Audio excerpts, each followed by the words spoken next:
20 لە سەدیان بۆ پەنابەرەکانە ئەوی تریش بۆ خەڵکی خۆجێیە. ئەزانی ئێمە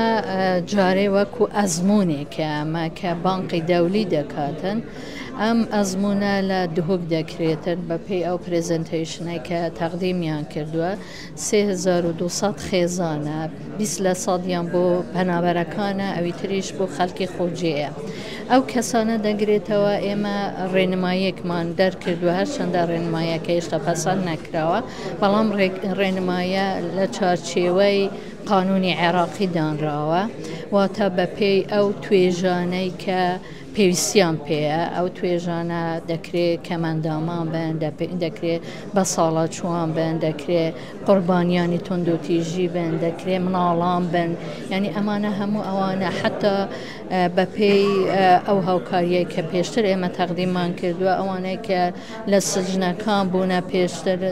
بۆ ماوەی حکمیان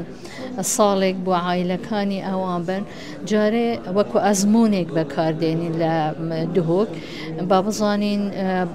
خاڵە پۆزۆتیڤ و نەگاتیڤەکانیان چییە بۆ ئەوەی وەکو ئەزمونێک کە بەکارمان هێنا لەوێ بتوانین ئەوانەی کە نگاتیڤن لای بەرین بۆ ئەوەی لە هەموو هەرێمی کوردستان بەرینە بوارێ جێبەجێکردن. خاتووز دەچیا بابەتی لافا و سووتان و ئەوانەش دەگرتەوە؟ ئەوانە حالەتی لە ناکاون وەکو بڵێن کە دێنە پێشەوە لەوێدا جێگیر کراوە ینی بۆ ئەم حالەتانەش ئێمە دەبێ بە چاوڕوونیەکمان هەبێ بوویە لەم استراتیژیە جێی خۆی گرتووە ئەویش. ئەو هاوڵاتیانەی کە داخڵە بن لە بابەتی چاکسازی کۆمەڵایەتی چاکسازی کۆمەڵایەتی چەند لایەنێک ئەگرێتەوە لایەنی دارایی ئەگرێتەوە لایەنی بازاڕی کار ئەگرێتەوە لایەنی تەندروستی ئەگرێتەوە لایەنی پەروەردە ئەگرێتەوە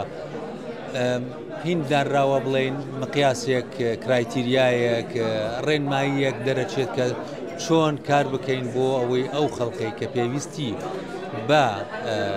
یان بار و گوزەرانەکەی پێویستی بە چاودێریە پێویستی بە هاوکاریە ئەم استراتیژە کە ئەمڕۆ ڕامانگەیان چوارچێوەکەی ئەوە دیاریەکە.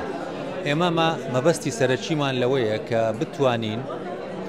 لە کاتی قەیرانەکان لە کاتی ئەو کێشانەی کە توشمانە بێ و بەرۆکیشمان ناتەوە چەند ساڵێکە ئێمە بتوانین هاوکاری حکوومەت بکەین پلاندانێک کە ئەو خزمەتگوزاریانەی پێویستن بۆ ئەو هاوڵاتیانەی کە پێویستیان پێیەتی بەردەوام بێ تووشی کەم و کورتی نەبێ تووشی بڕین نەبێ ئەو هاوڵاتیانە بەرگەی ئەو کێشانە ناگرن کە تووشی وڵاتەکە بێ ئەوە ئامانجی سەرەکیوە.